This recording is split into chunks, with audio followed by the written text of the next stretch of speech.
I'm Myriam. And I'm Elyse. Two friends bound by the love of books. Taking on the world one chapter at a time. This is the Book Bound Besties podcast.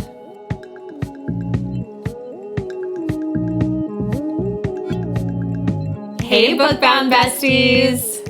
Welcome to episode 2. Today we're going to be talking about Fourth Wing chapters 4, 5, and 6. Yes. Let's get to it. Okay. So, chapter 4. I'm going to read the synopsis that I wrote.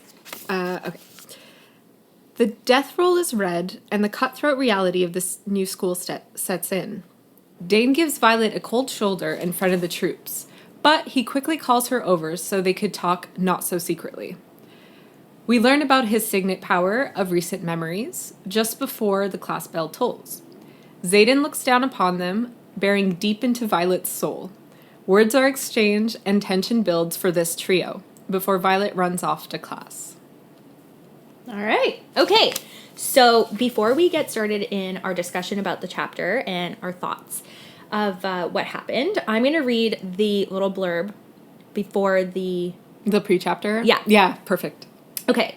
So this comes from Major Offendra's Guide to the Writer's Quadrant, and this is the unauthorized edition. So I think we should pay attention to when it says unauthorized or unedited, or okay. I think we need to pay attention to who's writing and what they said and in what context. Okay. I'm not going to remember names, but No, I don't think the names matter much. Okay. Well, I mean, some will. You'll see. Okay, the sparring ring is where riders are made or broken. After all, no respectable dragon would choose a rider who cannot defend themselves, and no respectable cadet would allow such a threat to the wing to continue training. Dum, dum, dum. Yeah, my first note literally says pre-chapter passage. Because I read that and then I got, excited right away because I was like, oh my god, we're heading into the sparring ring. Things are going to go down. It made me very excited. Yeah. So if you remember last episode, we were talking about why Jack Barlow would be so morally opposed to Violet becoming a rider. Mm-hmm. And I think that this little blurb gives us a little bit of a sneak peek into the conventional wisdom for dragon riders in the society. Clearly, he's not the only one that thinks that if someone is weak, they're a danger to their whole wing. Mm-hmm. So, I mean, I still think that takes it to the next level. That's the thing. I think he's a little intense. He takes it to such an extreme that he almost comes right back around, and I think he's a liability. But anyway, he's so unhinged. Mm-hmm. But we can bring that up. Yeah, well, we can talk about him later. The next chapter. Jack Barlow. The chapter opens. Let's kind of take a step back and go back and talk about it a little bit. So the chapter opens with Captain Fitzgibbons, and he's reading the names of those who died on the parapet. Mm-hmm. I think this is a really bleak way to, A, find out how someone you knew died. You're just, their name is just red. It's I don't know, it's just really grim. Mm-hmm. And I find that it also drills into the heads of the cadets that a lot of people are going to die here. Yeah. Right off the bat. Yeah. It's A, we don't really care. There's no sentimentality or nothing. I just think it's a bleak way to also to honor the dead. You're just naming their names. That's it. But at the same time, the way the school has, framed it, it's almost like you're nothing until you become a rider, if this is the quadrant you're going into. So, it's unsurprising that they're just this is the people and that's it, and they don't really care more than that, you know? I wasn't shocked by it. I was just yeah, this makes sense. Yeah, I guess you're right, because I wrote down as a note that we get a glimpse into the relationship with the dead that they have in the society, and they there's a thought that Violet has where she says this is the only memorial the names will get. So I do see what you're saying. I think that they definitely have a different relationship with death. Life, I guess, is less valued. It's more, I don't know. Yeah, it's less valued. Mm-hmm. So it's jarring. It is jarring. It is jarring. Especially, I mean, as an outsider reading into this world, it's extremely jarring. But, no one in that world seems affected by it. That's true. So yeah. It's just different perspectives. So they're reading the death scroll, and Dane is ignoring her, as he should. But then really obviously calls her over when everyone is leaving. Yeah. Which, like, made me giggle a little bit. Yeah, I wrote that, like, when Dane tells everyone that he hopes he ate and is, like, kind of stern, Violet kind of likes that. She kind of likes that. It's like she goes, a smile tugs at the corners of my mouth, but I keep my expression as bland as possible. Like, when I first read the book, obviously everyone knows that this is my third time, actually, reading the book.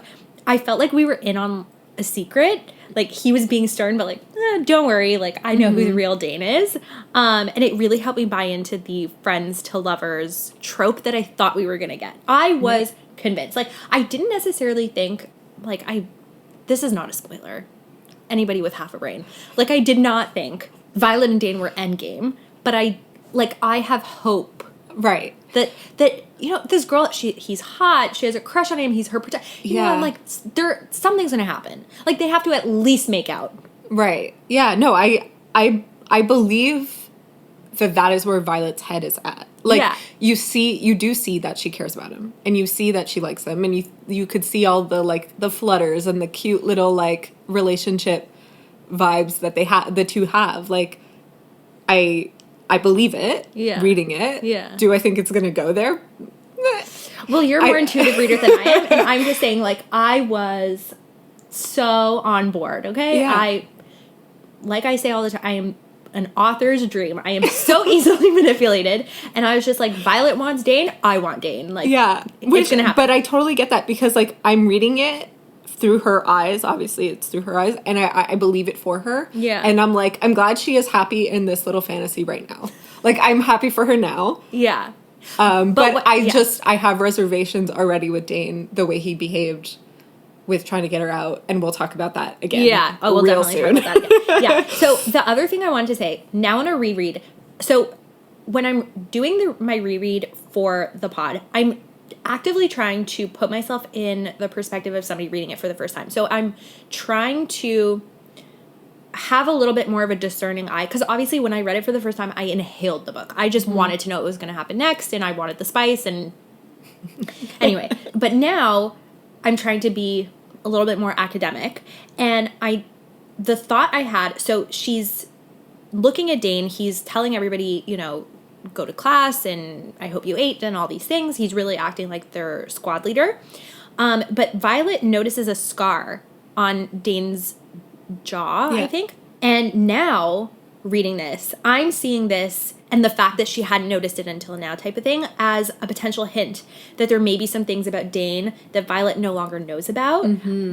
Given that, you know, he says so much changes once you become a writer. So I'm seeing this as a really small hint that Rebecca's giving us. Like, yeah, okay, Violet is still super into Dane, and she is holding on to their friendship and to this and to that, but she's also starting to notice things that maybe he's not the same person she used to know. Exactly. Yeah. That's I like that. I like that. Thank you. Okay, so I also took note of, I don't know if, like, this doesn't really matter, but I feel like you would have noticed this as a costume designer. They talk a little bit about the uniforms and how everybody gets to kind of not customize it, but kind of. Yeah, well, they get to choose, like, the cut of their outfits. Yeah, that's actually something, like, I enjoy, and I think fantasy books in general do really well, is they often do delve into what people look like and what they're wearing. So, like, already, like, we're hearing about the fighting leathers and, like, how you have to earn them, and, like, every time Violet sees a scribe, she talks about their scribe tunic and how that stands out so much, like, in contrast to the fighting leathers and stuff. And I love that, because I could, like, picture what they're wearing and stuff. And that was something. Grace us one day with a cosplay. Don't tempt me. No, I'm definitely already thinking about that. Don't you worry. Good. But even that was something I found, like, in ACOTAR too. Like, every time she puts on a new dress, there's a description of what she's wearing. Like the Starfall dress? Like the Starfall dress. Yeah. Anyway. And I love that. Especially as a costume designer. Yeah, it's great. Yeah, so we get a little bit of context, actually, also, I don't know if you picked up on this, on the challenges / the types of work that the cadets do in the Writer's Quadrant. So, you know, they're going to have sparring practice this chapter. We learn about the gauntlet. We learn about presentation and threshing. We don't really know what presentation and threshing are, but we know that these are essentially these are basically the facets of their education. Yeah.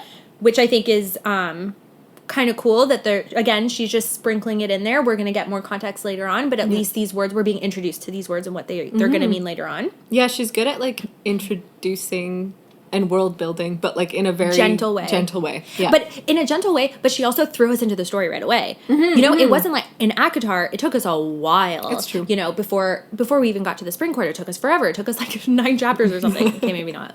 A little bit less. I don't remember. Yeah, I don't remember either. But point is, we got a lot of Farrah and her family before we got really into the actual world that needed building, whereas here, boom, like first chapter, we're in it. We also get first introduced to Sawyer, so we learn that he's a repeat. So that actually is interesting because it adds another layer of pressure, I think, to the first years, because basically, if you can make it through the whole first year, but if you don't bond with a dragon, you have to restart and expose yourself to all of the danger.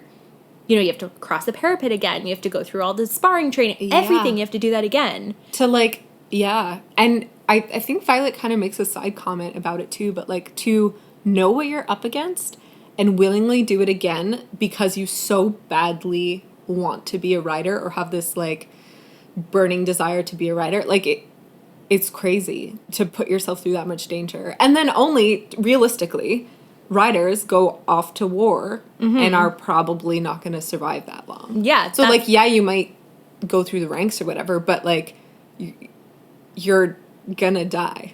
Well, yeah, that's why, if you remember in the first chunk of chapters that we looked at, Dylan was talking about looking forward to getting married early because they allow riders to get married before everyone else since their life expectancy. It's so grim. I know. It's so morbid. But anyway, all right, we also get introduced to Riddick, which is funny because we have a friend who we call Riddick. Yeah. So Riddick in the book does not look like Riddick, our friend, but I can I picture him. I love that. I'm enjoying the name choices. Even, like, I didn't mention it last time, but as soon as I read the name Rhiannon, I got so excited because I'm a huge Fleetwood Mac fan, and they have a song, Rhiannon. My dog's name is Stevie, named after Stevie Nicks, for any Fleetwood Mac fans out there. But yeah, I was just like, all these name choices, I'm like, ooh. Yeah, they're really good. Yeah. So yeah, I wrote that he's funny and witty, and this is also when I got another little light bulb moment, because we're being introduced to more people, and I realized we're likely not going to get a trio, but we're going to get a little gang, like a little clique. Right. And I'm okay with that. Yeah. I mean, so far I like the people. I like Sawyer. I mean, we don't know much about Sawyer, but I like that. Clearly, the fact that he's a repeat, he's resilient, he has experience, so he's going to be able to maybe help the rest of the group shepherd through the challenges that they've got coming up. Riddick is funny. It's nice to have a little bit of that comic relief. Rhiannon is a ride or die. So yeah, her, like, immediate first year grouping, I guess, seems really great. Yeah. But as soon as you look outside of that... Oh, they're terrible. It's horrific. Yeah, everyone sucks. It's really scary. Anyway. Okay, yeah, so... What do you think of Dane's bird call? I thought it was funny. I thought it was so weird. Well, that's why the whole thing, like, I mean, maybe, like, I did have the thought, I was like, oh, maybe this is something they did as kids. I don't like so it. She would know it was specifically him, so she knew to look for him. Yeah, like, I got obviously. it. Yeah. But I was like... It's just not, it's so obvious. It's just so weird. Just, like, in front of everyone, you're going to act like a bird. Yeah. People are going to notice. And then they're going to see you and Violet running off together. Like, it's just not It's not subtle at all. Yeah. But listen, just, yeah. Rhiannon, once again, we like Rhiannon. She had her back. I know, I love her. Like, right away. I know. Yeah. I know. I agree.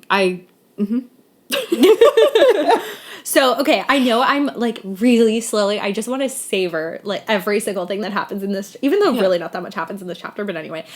We get a description of the rotunda. So, you read it? Okay, well, so the next, like, big note I had is we enter the rotunda, which is where they sneak off together, and we get a very detailed description of what it looks like, and it's, like, marbles, and it's statues and stuff, and I was like, oh my god, it's like a Catholic church. Because they worship dragons. That's so interesting. That thought did not cross my mind at all. That's the last thing I thought you were going to say. Well, it gave me the way they described the statues and the marble and then this and, like, the grand grandioseness of it all. Like, it just made me think of the way the Catholic churches are, like the older ones that are really detailed, and you have the statues and you have the marble, and they're made of the richest materials available, and like, because it made sense. They're worshiping dragons. Like, dragons are almost like this sacred thing for them. Like, they're so important to this society. That's true. So that was kind of like where my mind went with that. And also I want to see it. Like, it just like, it was described so beautifully. I'm like, oh my God, it'd be really cool. Which is funny because when I read the word rotunda on the map at the beginning, I pictured more like a dirt ring with like maybe rock walls. Like, I pictured it like super just like a pit where the dragons go, and like that's where they train or something. Like, I didn't picture, I don't know why, but when I read that word, I just picture like almost like in like How to Train Your Dragon. Have you seen it? No. It's just very Viking. Okay. Dirt. Yeah. Wood. Mountains. Yeah. I mean, it would make sense, like, I guess, in the context of they're in this medieval school where everyone dies. Yeah. I mean, it's true. Did you notice that we find out that there are 6 types of dragons? Yes. Okay. Yes. Yeah. Yeah. Because each of the statues represent one. Yeah. Exactly. Yeah. So I write here in this conversation that Violet and Dane have that he's really showing how much he cares about her. Like, he's making sure she ate. He's asking how her knee feels. He's worried about whether anyone's bothering her. He suggests I didn't really like this bit, but he suggests that she cut her hair because it's a liability while sparring. But I found that there was like a little bit of an undercurrent. Again, I'm saying this as somebody who has read this book now 3 times. Like, these thoughts did not cross my mind the first time I read it, but there's a little bit of an undercurrent when he goes like, you're lucky I didn't shove you into cabin. I was just like, okay. Well, again, with the red flags, like, that's where my reservation, like, I feel like they have yet to have a conversation where he isn't trying to, like, get her to leave the quadrant.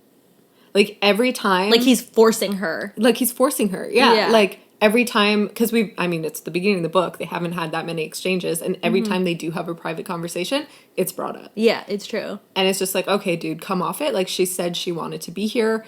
Whether she truly wants to or not, like, she has accepted that this is her path. And she has no choice. Yeah. So just, like, support her or leave. Like... Yeah.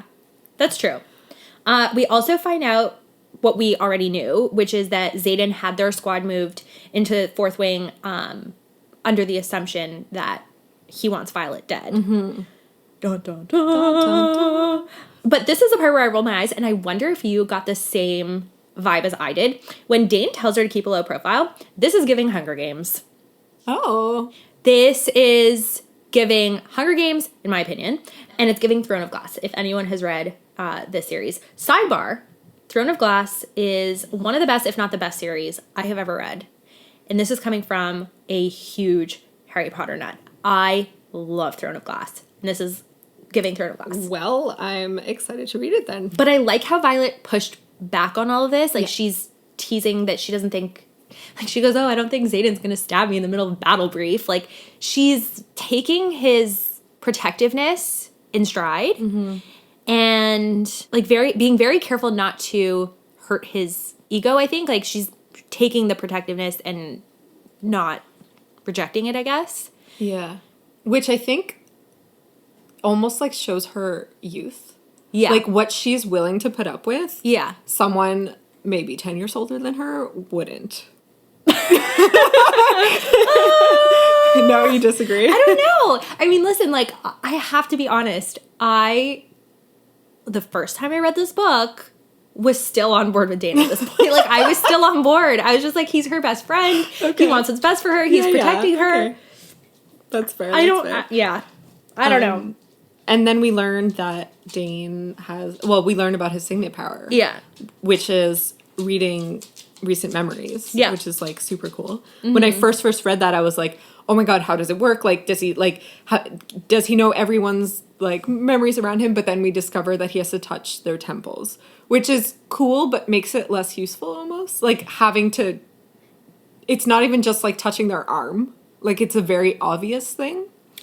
Yes, but we also learn about a term intrinsic. We don't know what that means, but we know that it's a security risk. It's something to be feared. And we can surmise by the context that it has something to do with mind reading. So the fact that he has to touch the person clearly creates this delineation between intrinsic and whatever his signet is. So I think that's important. We also hear about Dane's good friend, quote unquote, Amber Mavis. Did you pick up on that? No. So Dane mentions Amber Mavis, who is a wing leader. Right. And he says she and I were good friends, and he like blushes. So clearly we know he hooked up with her. Okay. I like didn't register that. Yeah. Which is interesting because we know that Dane is a rule follower. And do you remember Mira? What did Mira tell Violet? I mean, stay within your year. But so you're saying that she's in a different year. Well, wing leaders are third years. And Dane is a second year. Oh, got it. So Dane, little hypocrite over there where his little D is concerned. There you go. Yeah. Also, remember the name Amber Mavis. Okay. It's in here now. Yeah. She's important. As they split up, Violet feels the hair on the back of her neck rise. Yeah. This phrase is used pretty much every time Xaden is in a scene. That's really funny. Did you notice that? No, I didn't pick up on it, but maybe like, if I kept in the future kept reading Yeah. Especially like in these chunks of chapters. Yeah. She says it every single time Xaden is around. The hair's on the back of my neck. Yeah. Yeah. And like she turns to find him like staring at them, which like just that sentence, I was like, whew.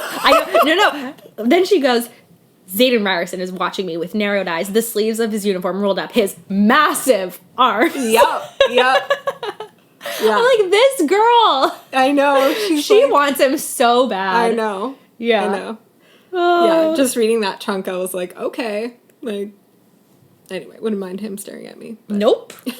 That's pretty much it that I have noted for this chapter. What about you? Yeah, the last thing I wrote before we get to, like, awards. At the end, so, like, Xaden comes down the stairs, and then Dane's like, Violet, run! Like, so dramatic. Like, what? Dane sucks. Dane's a pain. Was Xaden coming to kill her? I don't think so. Like, it just felt very dramatic. Because they exchange words, too, right? And he's like, basically, like, you're not fooling anyone. Yeah. I could see that there's something going on between you. Yeah. Like, and kind of laughs it off. Like, kind of, whatever. He plays a good, like, bad boy, you know? Yeah. Right? He's intimidating them. He's intimidating them and kind of making fun of them, which is, like, fine. Like, I really enjoyed that whole exchange. But then, like, Dane's just like, Violet, run! Like, I know, why? that was so Why bizarre. are we running? I know. Why? Yeah.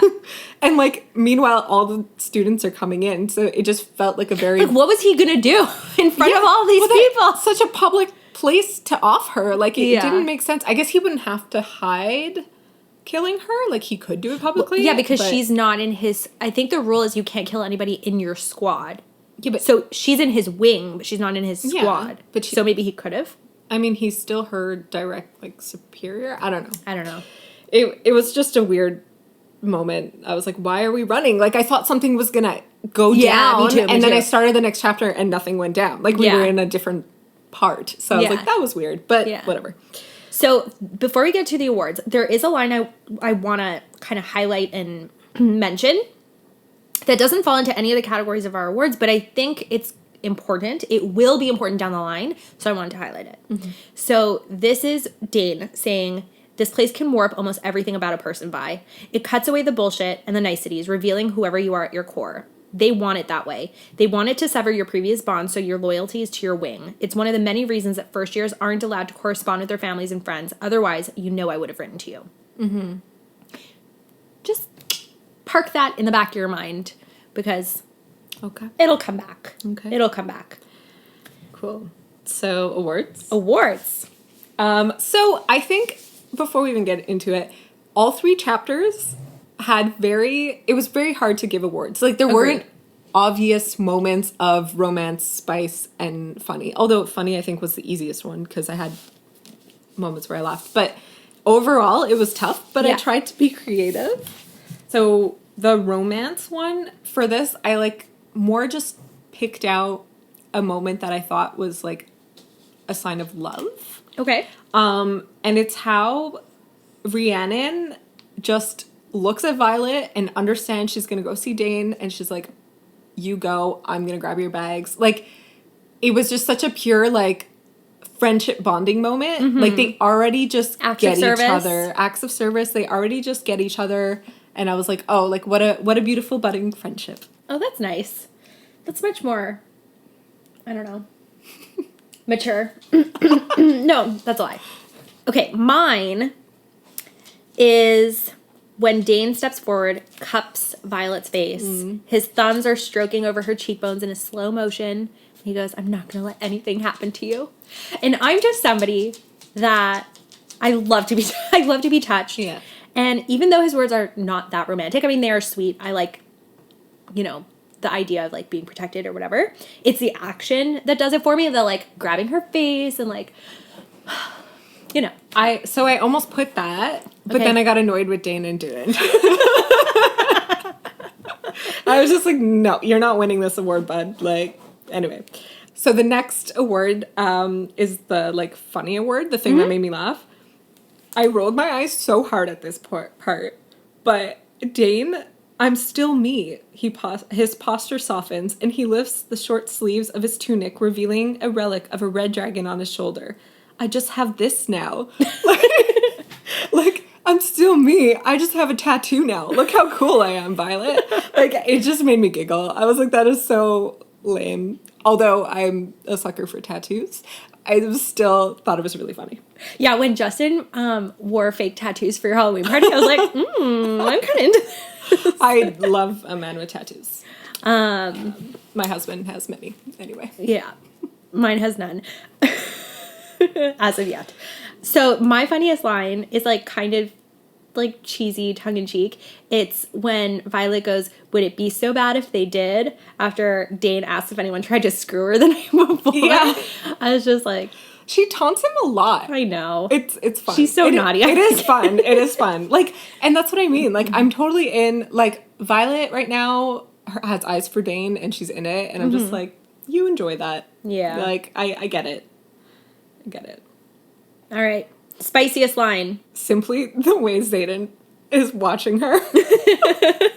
Basically, Xaden breathes. And we're like, oh. The way that whole passage, I'm not going to read it because it's like, whatever. But just him, when she realizes him watching her and, like, the description, I was just like, yep. Yeah. Yep. Yeah. My spiciest line is from that same passage, but it's not spicy in the, like, traditional sense. It's more spicy in the sassy sense, and it's when Xaden calls out to Violet and Dane, and he goes, I expected you to do a better job of hiding where your affections lie, Atos. Yeah. And I was just like, that's just so sassy. Yeah. Yeah. I'm excited to see more of Xaden. Yeah, same. So, chapter 5. In her first battle brief, Violet proves that her intelligence might get her far in this quadrant. We get our first look at the battle with the Griffins and some suspicious activity with the failing wards. Next, on the sparring ring, Violet faces one of the marked ones. With an attempted murder and some snap bones, it's clear that Violet's list of enemies is bigger than we thought. Ooh. Yeah. I'm loving these little synopses. I think they're really cute. I think you're doing a great job. Thank you. I'm enjoying writing them. So.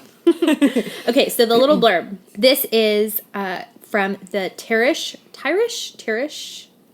the Tirish Rebellion, an official brief for King Tory, I don't know. By Tory? Yeah. Okay. By King Tory, by General Lilith Sorengale. So this is Violet's mom.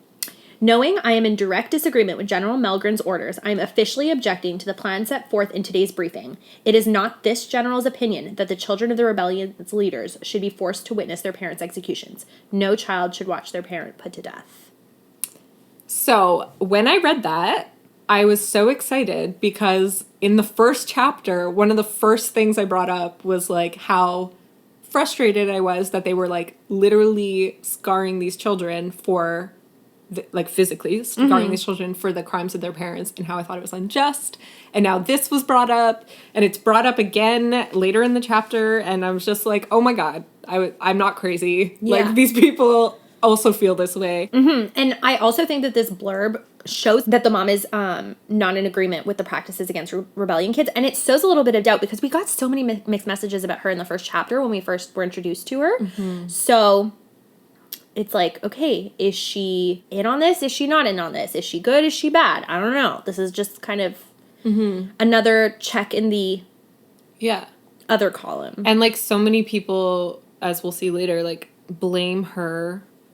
I mean, she definitely was partially at fault for their parents' deaths, but, like, there's so much hate towards her for her role in the war and with the rebels and stuff that it's passed on to Violet. Well, it was her wing that caught Fen Ryerson, Xaden's dad. So that's also why, because while we know now that she wasn't on board with their being punished and the trauma inflicted on them by having to witness their parents' death, she doesn't seem to have any qualms about the fact that she caught the rebellion leader. Right. So then we are in it starts off, they're in their first battle brief. And immediately the teachers notice Violet. And, like, that just, both teachers from different quadrants, the scribe and the writer, like, notice her and have reactions to her. That are, like, totally different. That are totally different. Yeah. But, so the writer one, what I kind of got off of it is she was surprised to see Violet there. Mm-hmm. But kind of, like, took a double take, like, why is she here? Yeah. Whereas the scribe one was sad to see her there. Because he was probably wondering why she wasn't in the scribe quadrant to begin with and, like, what happened to her or whatever. And then, like, knows that, and Violet gets into it, that he would have been her pupil and, like, he already She would have been his pupil. She would have been his pupil and, like, would have been his star pupil and his, like, crowning jewel of his career and stuff. So it's just, it was nice to see the teachers' reactions because it almost feels like all the rest of the staff of the school is on Violet's side and, like, wouldn't have wanted to see this life for her. Mm-hmm. But for some reason, her mom is the only one on the other, or that we've seen so far, on the opposite end. But I like, so it's Professor De Vera, who is the battle brief professor, who's the one who kind of looked at her and smiled. And she smiled approvingly. And I really like that. So it goes to show that Violet has at least someone in her corner, which I like, because so far this is the first person who, you know, isn't sad or seems scared that she's there. Right. So I think that that's kind of nice. Yeah. I like that. She needs people in her corner. Yeah, of course she does. Her best friend doesn't even believe in her. Well, Dane? Yeah. Yeah. Rhiannon does. We like Rhiannon. We love Rhiannon. So I wrote here before we kind of get into the battle brief that I think it's so cool that we're getting a little bit more information about the education that the riders get. So we got the physical element, like we know that they're going to be sparring, and now we're getting the more intellectual element. Mm-hmm. And I like that this class is a class that all the riders take regardless of their year. Mm-hmm. Thought that was really cool. And then I also, there's a little nugget there that has to be there for a reason. And it's when Violet tells Rhiannon that third years have only been sent to Midland posts as reinforcements. And I'm like, this feels like they're going to be going to the front lines or something, because she wouldn't just say that and, like, for no reason. Yeah. And I wrote that down too, because especially the fact that she's like third years. Yeah. So I was like, oh, our first year is going to get called up. Our second year is going to get called up. Like, it makes it sound like they might get called up before their time. And then the whole thing about the posts as well. So just like, you're just like, uh-oh, something is coming down the line. That is not going to be, not going to be good news. Yeah. So. Professor Markham, who's the scribe that Violet was supposed to be his star pupil, he also shed some light on the role of scribes, which I don't know if you have any thoughts on. Well, I didn't, like, particularly write anything, but I did like the dedication to the role and, like, the fact that he weighed in on history repeating itself. Mm-hmm. And how, like, properly recording information so that, like, people are well educated so that we don't repeat the bad things is so, like, key, because I feel like that speaks another little volumes. Nugget. Well, another nugget, but also speaks volumes to what it happens in the real world too, and like for sure. history repeating itself and like everything that's going on with wars and whatever. So it's just like, it was such a nice thing to see that scribes put that first or are supposed to put that as a first priority. Mm-hmm. Did you notice though that he emphasizes the importance of the scribes recording the past and being able to, or recording history, but also that they play an active role in war. Mm-hmm. So they ferry information back and forth from the front lines. So, you know, even though they're not, let's say, in the direct line of danger the way a rider is, their job is not without risk either. For sure. Okay, so let's talk about what we learned in Battle Brief. What we learned, like, about the griffins and stuff? Yeah. Okay. So basically, summary, they learned that there was an attack. There was only one casualty, I think. Mm-hmm. And we learn a bit more that dragons are at war with griffins, and like they came and attacked. But Violet, being super smart and looking at the map and figuring out timelines and stuff, realized that they knew that there was going to be that the wards were going to fail because of the timing and the distance of them getting there. Mm-hmm. So they were already on their way, knowing that the wards were going to fail to do the attack, which makes you ask, like, how did that happen? And my brain right away went to like, oh my God, it was an inside job. Like, somebody must be on the inside, like, who caused the wards to fail, or knew that in that area there was a weakening in the wards or something. Like, how else would someone completely on the outside know that was going to happen if there wasn't anyone on the inside involved? So then you're like, oh my God, who is it? What's going on? Like, and we don't know much about this war. We don't even know who the players are, you know, like, but it was definitely exciting and interesting. I loved being in Violet's head during Battle Brief, because when I read the brief itself, you could almost feel the cogs turning in her brain, and it's like, you know, like she's thinking and she's making connections and she's like jumping from thought to thought, and you're just like, wow, this girl is so smart. Yeah. Her mind is so impressive. And it made me like have hope for her. Like, not that I didn't have any hope, because I mean, obviously she's the main character. If she's put here, like, there's a story to tell. Yeah. But it just like made me realize, like, oh my God, she does have an angle here. Maybe she does belong here, because she figured that out in like 2 seconds. Like, it took her no time at all. Whereas all these other people, including like third years, well, I guess at that point it was only first years talking, but she's the only person that put those pieces together, and she did it so quickly. Yeah. Yeah, it makes you think, like, oh, maybe having a well-rounded education, like, there's something to say for that. So we also hear in this conversation, we learn that this is not the first time that the wards have faltered, and this is shocking information. You know, like, Violet thinks, or she doesn't say, she observes that there's tons of murmuring in the classroom. Like, people are unsettled by this fact. And then there's also a little nugget that slipped, that the rate riders have been dying in the last 2 years has gone up. Mm-hmm. Interesting. Mm-hmm. Park it in the back.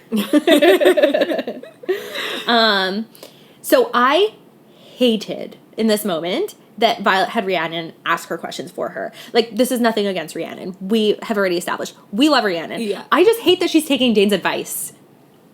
Oh, like, yeah. Why? Listen, like, I understand. At the time, I was on board with Dane. I mean, this is one of the things that I was like, this is a notch against you. But I understand that he doesn't want her to draw attention to herself. But this is her strength. Mm-hmm. This is what she studied her whole life. Like, if Violet literally sat there and said nothing in Battle Brief, why? Like, this is not putting a target on your back. Like, you're a smart girl. Everyone knows you're a smart girl. Everyone knows you were meant to be a scribe. You weren't meant to be here. So why can't you speak up? Like, why are you listening to him? Yeah, it's true. I actually forgot. Well, I didn't make that connection as to why she was doing that. Like, I figured she just didn't want to talk, because, like, as someone who hates public speaking, like, if I'm in a meeting or whatever, I usually will voice my opinion to my coworker quietly to see her reaction before vocalizing it. Yeah, but that's your opinion. That's not a fact that you're confident in knowing. Yeah, I guess. But, like, I don't know. I just felt like that move was like, yeah, that's something I would do. So Yeah, I didn't maybe think too much about it's so it. against what I would do. Yeah, that yeah, I'm just because you're a talker. You like to talk and you're comfortable with it. I'm like, I don't know. I just don't. I don't. Like, I just, in a big group context, I have trouble talking. Like, that is, like, one of the things I need to work on and stuff. But it does, like, give me we're talking to a, hopefully, large group at I this hope moment. so, but it's different. We're talking about books. I know. So, I had this, like, I felt this fire in me. I was so upset that I don't like it when women are meant to feel small. Yeah. It just makes me so mad. And especially, like I said, this is her area of expertise. Like, there's no reason for her to be quiet. Yeah. But I love that the teacher calls her out for it. Oh, yeah, me too. I love that. And I love that after Jack freaking Barlow makes fun of her, the teacher puts Jack in his place. Yes. Also, oh my God, I hate Jack so much. Yeah. I know we're supposed to, but, like, my God, he's just the worst. So here again, when Zayden's about to speak, she mentions the hair on the back of her neck. That's so funny. Pay attention. Okay, I'm gonna notice it now all the time. But I love it. I love it. Just one super side note. Violet talks about potentially getting a pen from her mom's office. Do you don't understand what that is? No. Okay, so basically, unless you have magic, you write using a quill and ink. Yeah. But as soon as you have magic, one of the perks of having magic is that you can channel your magic like through a pen.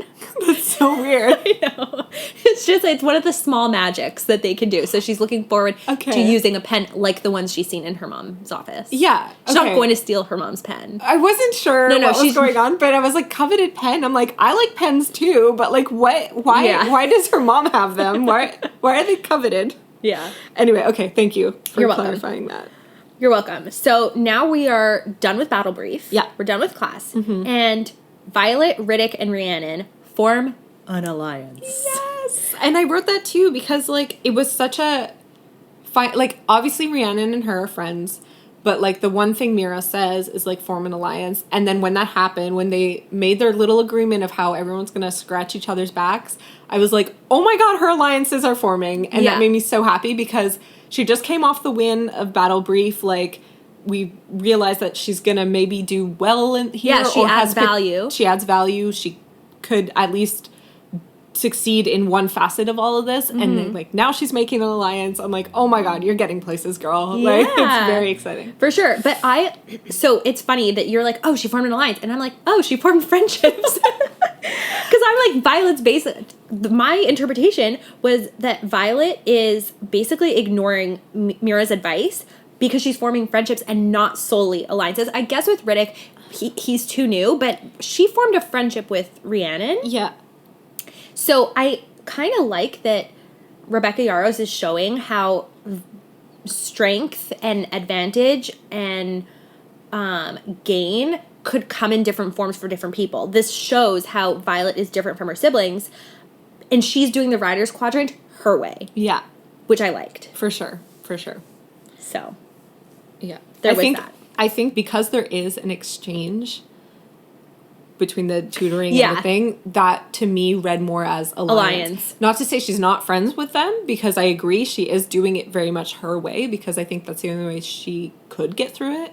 But it read more as allyship than friendship, that exchange. Fair. Yeah. So now they're in the sparring gym. And this is another time where I'm like, Rebecca Yarros, you just get it. You just get what it's like to be a young girl, because the way that, like, she writes about how Violet is objectifying the men, shirtlessly training, and I'm like, yes. yeah. And then she's like, oh, thank God Dane still has his shirt on because I wouldn't be able to concentrate. Like, just the whole thing. Yeah, it was great. It made me giggle. Anyway, so we're in the sparring ring, which is scary. Like, I was worried for Violet. We know that her body can't take a lot of, like, bluntness, so I was worried going into it. And then we see Jack murder a child. Yeah. Like, fully. And then we see that the teacher, or whatever captain, I don't know, ranking. Professor Amaretto or Amaretto, something like that. Gets mad at him, saying, like, dude, I told you not to do that. Like, but there's no consequence. Which is so weird, because when you think about it, like, they're always talking about the Rider's Codex and this and that, and there's these rules that basically if you break the rule, you die. But no. But no. And that's what I was saying at the beginning was, at what point does he become a liability? This is the second kid he's killed. Yeah. Both just, like, recklessly, without reason, like, just because he's bigger than them. Which, yes, I understand, like, dragons don't want weak people, blah, blah, blah, blah, blah. But, like... He snapped the guy's neck. Who's to say the guy was weak? It's a neck. Yeah, I'm just assuming he was smaller than him, which is how he, like, got one-upped him or whatever. But it's just, okay, even if they're weak, then the dragons won't bond with them. Mm-hmm. Like, it doesn't matter. It's not your responsibility to literally just wipe out the entire first-year group. Like, for sure. It feels reckless. If I wouldn't trust him in my group, in my wing or anything. Like, if I saw this type of behavior, I'm like, this guy's a liability. I don't want him on my team. Like, I cannot trust him. I cannot trust that he won't hurt me. I cannot trust that he won't hurt our other group people. I never know what to call them. Squad mates? They're rider squads. mates? Fellow riders? They're squads. Yeah. Sure. Wing mates? I don't know. Anyway, whatever. I just... Oh, Jack. Yeah. Yeah. He needs help. He needs help. So then, everyone's shaken by this. And then Violet gets chosen to spar with pink-haired girl. Mm-hmm. Before that, though, we do get to see Rhiannon fight. Oh, yes, and prove that she is a badass, which only made me like her more. I'm like, yes, Rhiannon. And then it's Violet's turn. Yes, and then it's Violet's turn. Sorry, I got too excited. It's okay. Violet gets chosen to spar with a girl with pink hair and a rebellion relic. So we already know that this girl hates Violet. Yeah. And I think it's the first time we hear the term the marked ones. Or no, I think Violet said something about it when she was waiting in line to sign in with Mira. Well, it's the first time I noticed it. So Violet kind of sizes this girl up. She's like, okay, like, she already hates me, obviously. And then she's bigger than her. Mm-hmm. And they start to spar. And Violet refuses to yield. Thoughts? Yeah, I think she's doing it because she thinks that's what she needs to do to show people that she's strong. Yeah, but then she, like... I know. Breaks her arm. Yeah. I know. But I think it's just everyone has been so harking on her, don't show your weakness, don't show your weakness. And I think it's constantly at the forefront of her own mind, too, that she knows that her body can't take as much as, like, other students can.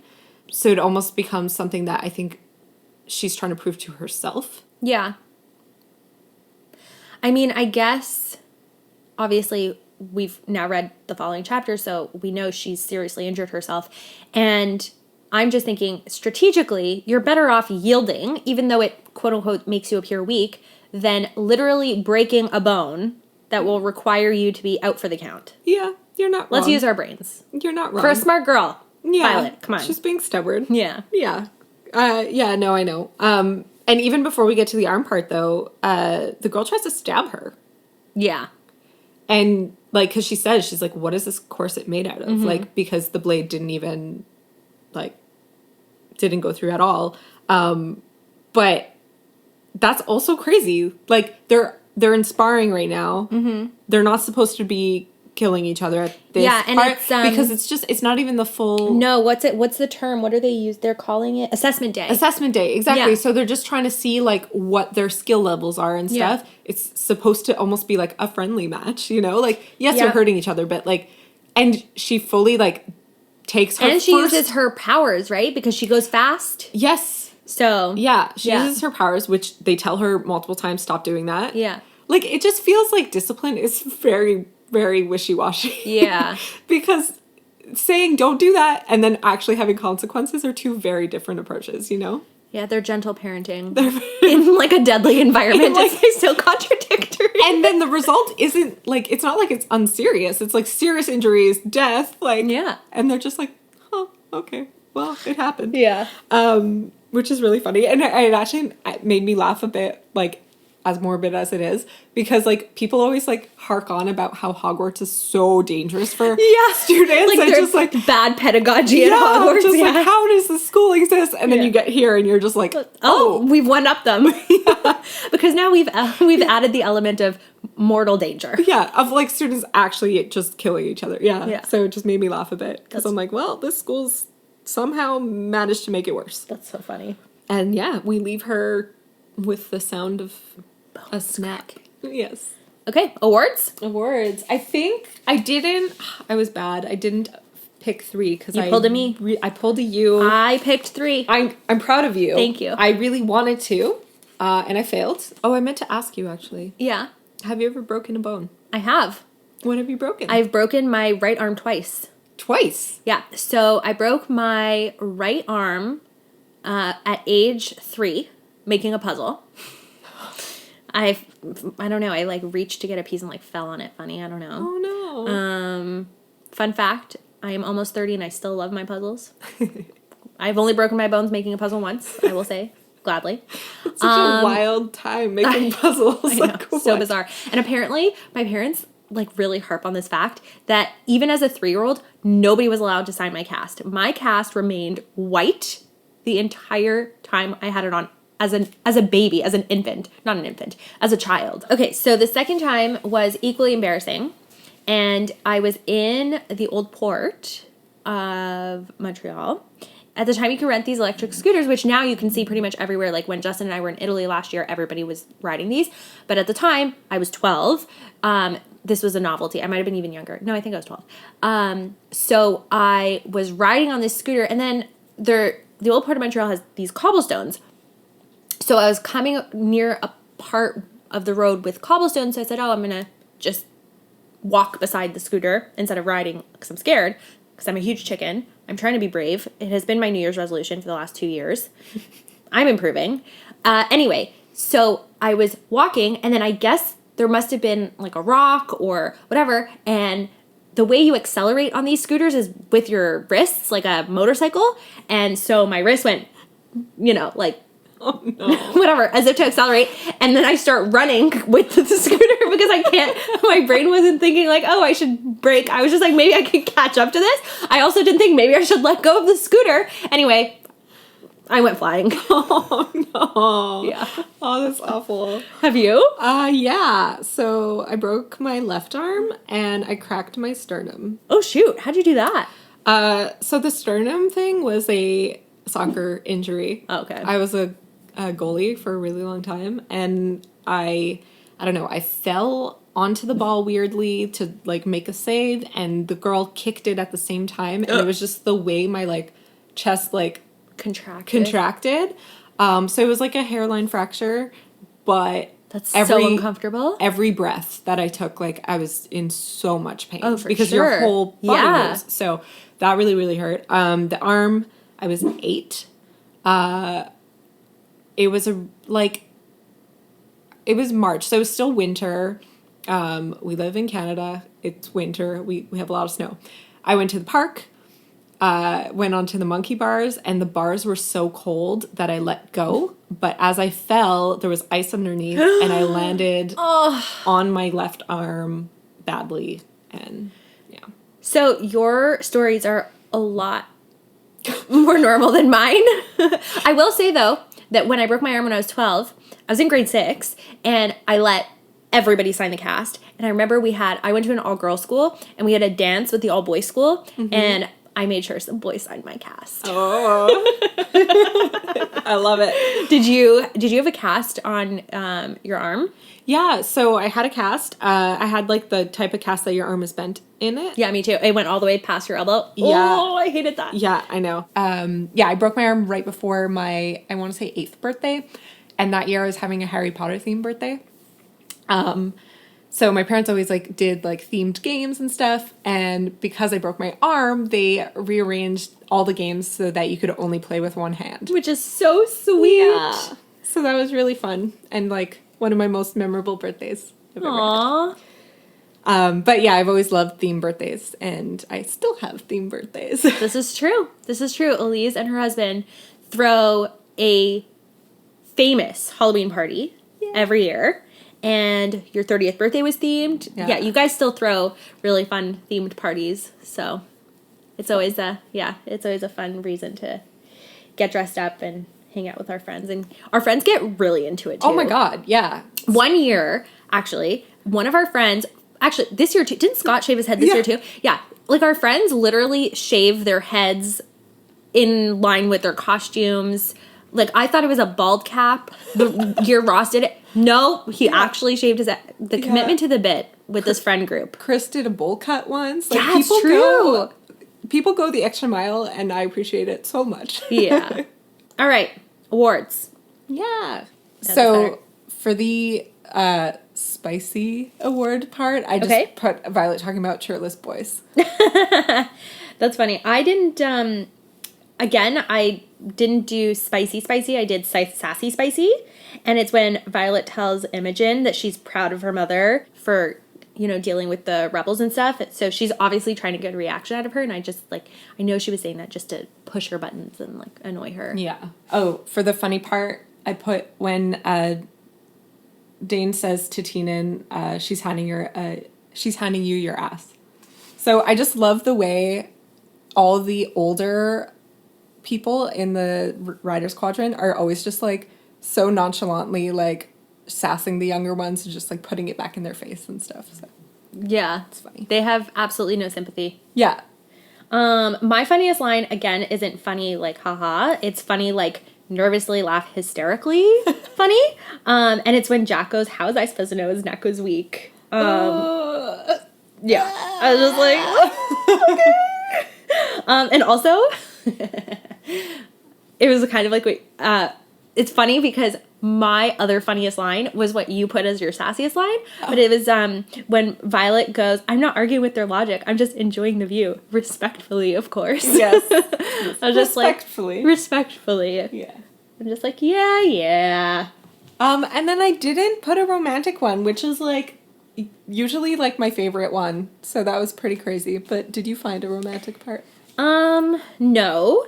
But what the closest thing I put to that was when Violet, Rhiannon, and Riddick agreed to help each other. I was just like, oh, that's sweet. That is sweet. That is sweet. It's like a romantic ideal of friendship. Yeah. If you will. Yeah. So. It's like, yeah, there's love there. Yeah. So, chapter 6. Dane carries Violet to the healer's quadrant. They're already familiar with her and her fragility. With kindness, the healers want to help her, but Dane tries to stop them and use this as an out for Violet yet again. Violet doesn't want to give up and marches right back to the Rider's Quadrant after healing.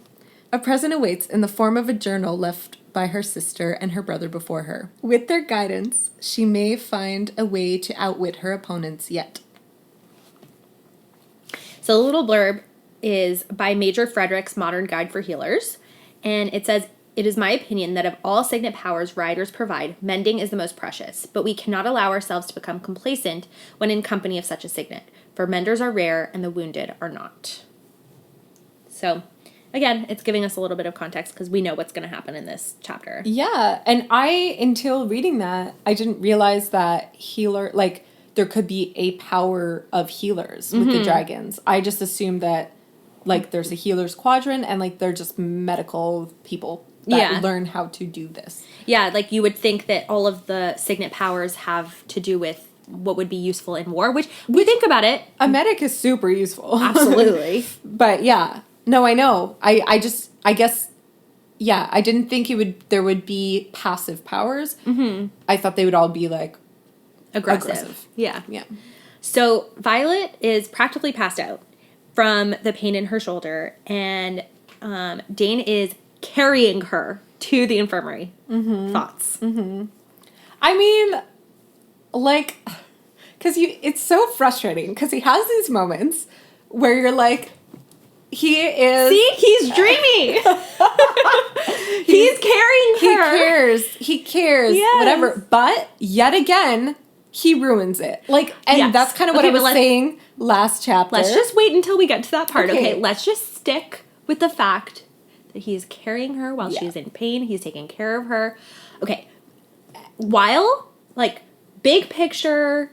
Actually, no. Small picture. I think this is really sweet.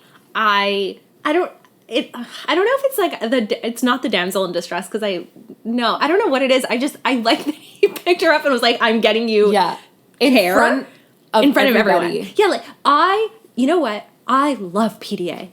I love I love PDA. I love it when a big, strong man, is soft with a woman, okay? It's just, I love it. So the fact that Dane is like, Violet takes her, carries her to get help, love it. However, that's Myriam saying that. But in Basgaev, weakness is putting a target on your back. So what do you think of knowing all of this and knowing the emphasis that's been put on, being strong and not appearing weak in front of others? Dane just made her look super weak. He made her look weak, but he also made his weaknesses known too. True. Because now everyone knows that he cares more than he should, more than just her true well-being, leader. Yeah, obviously he should be looking out after his squad, but that was above and beyond. Absolutely. So, yeah, he made her look super weak, but he also made himself look weak. But it's cute in the way that he was like, I don't care about anyone else right now. I don't care what other people think. I just need to save her right now, or I need to help her right now. Yeah. So it's super cute. It's super romantic. It is. I'm not going to deny that. He just really pissed me off 2 lines later. Yeah, no, same. Say the same. So when Violet enters, you kind of mentioned this in your synopsis, when Violet enters the infirmary, she's recognized immediately because clearly this girl has spent a lot of time in the infirmary.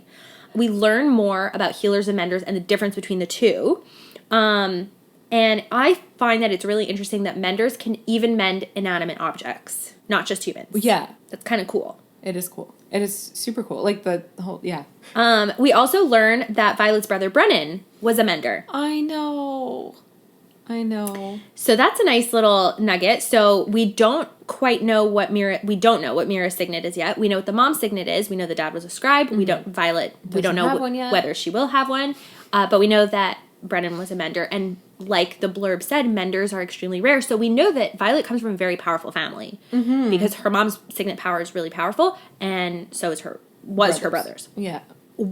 So now, Violet's in tremendous pain. She's practically backing out from the pain. We've got Winifred. We've got Winifred is the mender's wife, and we've got healers all around. And Dane is now saying, "Do not heal her. Do not mend her." I know. Thoughts? I was rage. Just pure rage. It made me so mad because again, he's just trying to use this as an out for her to leave, to not have to be back in the fighting ring because he doesn't think she could hack it. Mm-hmm. And it's just I know it's going to be hard for her, and she knows it's going to be hard for her, but she still decided that this is what she's sticking with. Yeah. She's going to do it. So again, Dane. But again, because she doesn't have a choice, because she knows that if she tries to escape, her mom's going to just push her back. Well, exactly. So at a certain point, stop trying to let her, stop trying to get her out of the situation and just help her through the situation. Yeah. Find ways around it. Find ways that she could do it. Mm-hmm. But he doesn't view it that way. Yeah. But Violet does. Yeah, I honestly wanted to throw my book at this, even the first read. At this point, I'm like, Dane, come on, dude. I'm rooting for you, but you're making it really hard. And again, it's the third time we have a chapter that they're together, and it's the third time he brings it up. He's relentless with it. It's getting annoying. Yeah, it's true. I kind of, not really giggled, but chuckled, I guess, when Winifred was talking so brazenly about the mom. She's so stubborn. I was oh, interesting. And again, it's another, moment where we see the staff cares about Violet. Yeah, and kind of like you were saying earlier about the other professors.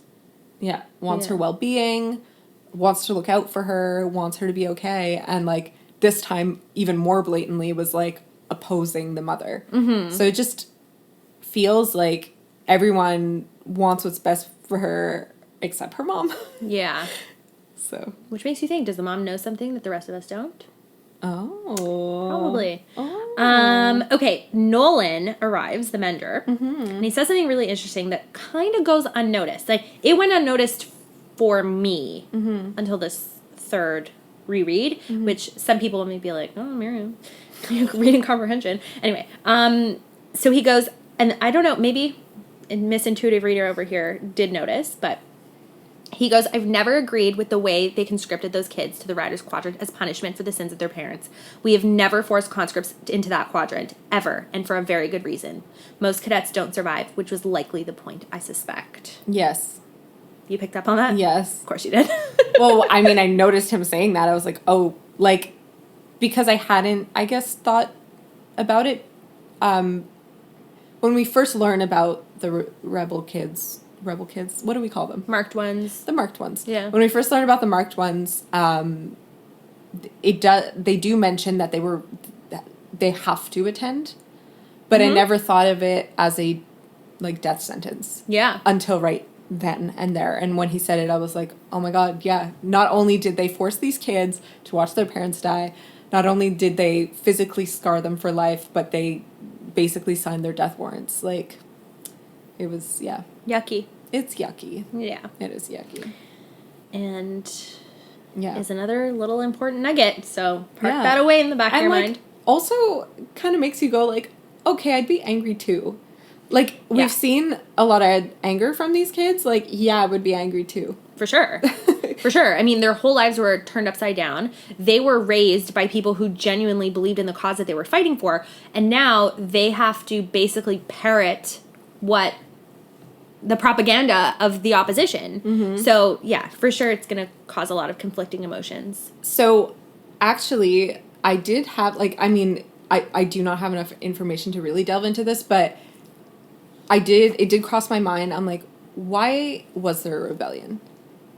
Why did these people rebel? What was the rebellion? Or what was it? Why? What don't we know? Like, there was a reason for this happening. Oh, for sure. Is it something that I would agree with? Maybe. Like, maybe. I automatically started thinking, like, what is the history of this war? Like, I need to know. Like, will I side with the rebels? Like, well, I promise you will find out in the next 33 chapters. Okay. Well, perfect. Oh, jeez, that's the whole book. Okay. Yeah, that's what I'm saying.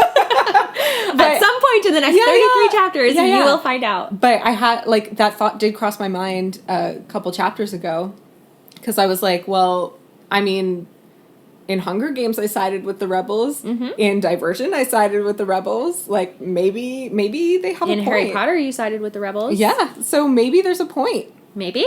Anyway, it just made me really curious to see where this story goes. Yeah, for sure. So Nolan and his wife shoo Dane away, so they can properly mend Violet without his meddling. And she returns to the barracks, and she finds a note from her sister.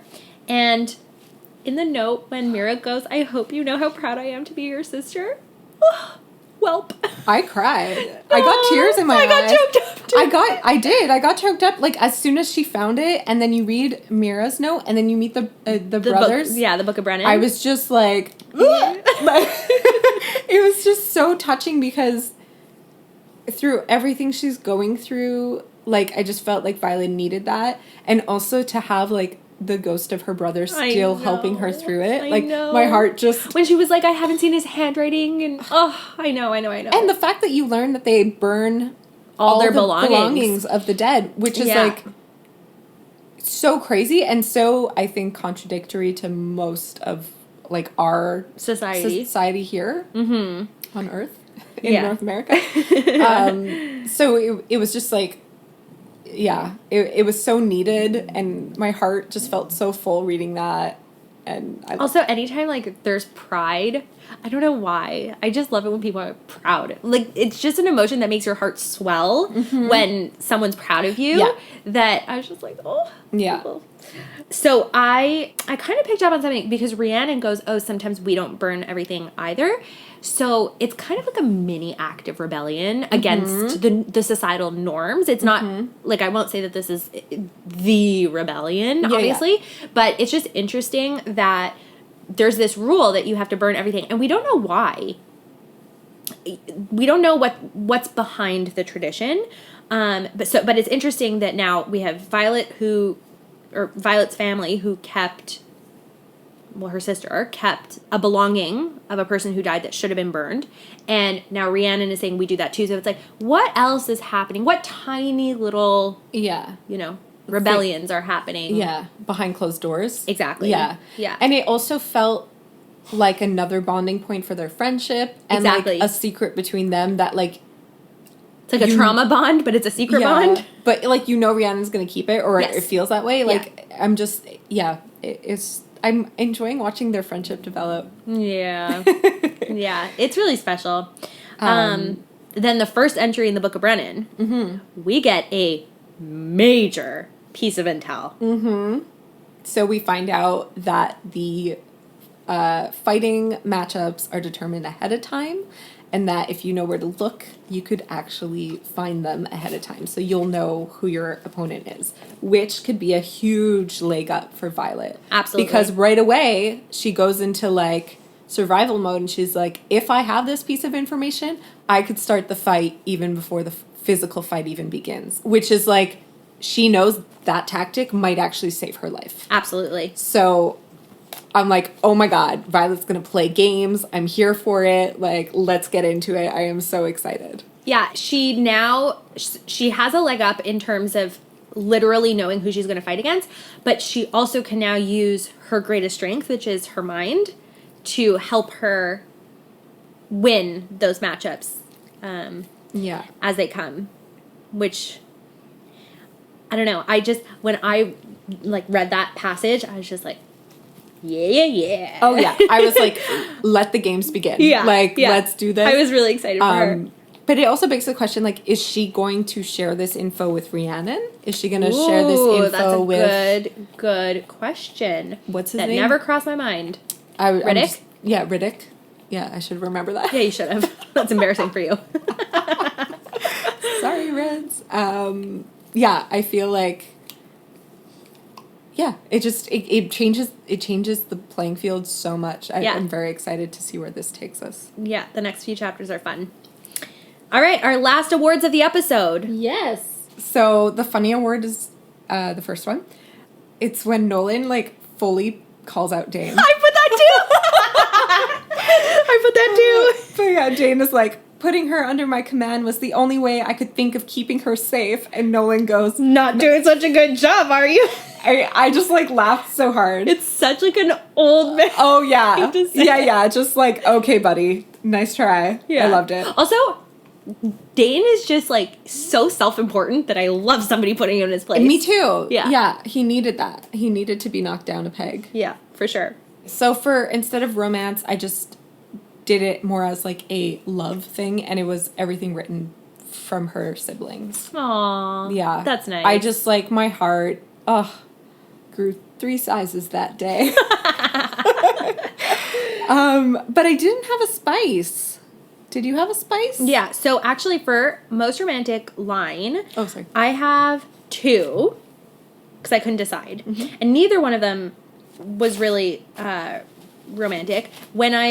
The first one, no spoilers, but the first one, when I read it, I was like, oh, so romantic. And now I'm like, oh. Mm-hmm. But it's when Dane goes, please switch quadrants. If not for you, then for me. Because I didn't step in fast enough, I should have stopped her. I can't protect you. I like a protective man. At the time, I thought it was romantic. Now I find it annoying. So my reaction to that, I literally wrote, Dane, come off it. I was so annoyed when he said, do it for me. Yeah. Like, if you're not going to do it for yourself, do it for me. It annoyed me. But I understand why you said what you said. I don't know. It's just, again, like, big, strong man, being soft. Yeah. Whatever. Now, post having read it 3 times, or 2 times and third time counting, Myriam is annoyed. That's fair. The other one that I picked for most romantic line was also more of a love one, and it was when Rhiannon said, you're the only friend I have here, so I'd rather you didn't die when it gets real. Like, it was just like, yeah, I see Rhiannon kind of extending this olive branch, not an olive branch, because obviously, like, it's a budding friendship, so she's just kind of extending her hand out and being like, I'm here, I want it, like, you're my friend. It felt like a moment of vulnerability in an environment that doesn't encourage vulnerability. Yeah. So, for sure. I had that. And for spiciest line, again, it's not necessarily spicy, but it's just a confident line that I love, and it's the one at the end of the chapter when Violet goes, a slow smile spreads across my face, I know how to survive. It was just kind of like, yes! Yeah, for sure. Yeah. That line got me super riled up, and then I was like, oh no, I'm not allowed to read anymore. Exactly! All right, so next week, we are going to be reading chapters 7, 8, and 9. and I'm very excited about them. I think they're gonna things are spicing up. Things are heating up. I'm excited to see where we go. Unfortunately, there's no spice yet. It is. Oh, we'll get there. The spice comes late in this book. It's okay. It comes in late, but when it comes in, it's worth it. Okay, I'm ready. Slow burn. Let's go. Very, very painfully slow burn. Anyway, thank you so much for listening. Please rate this podcast and leave a review. It'll help other people find us. You can follow us on Instagram at bookboundpod and on TikTok at Book Bound Besties. And if you have any questions, comments, or feedback, please email us at bookboundbesties@gmail.com. Let's get to reading.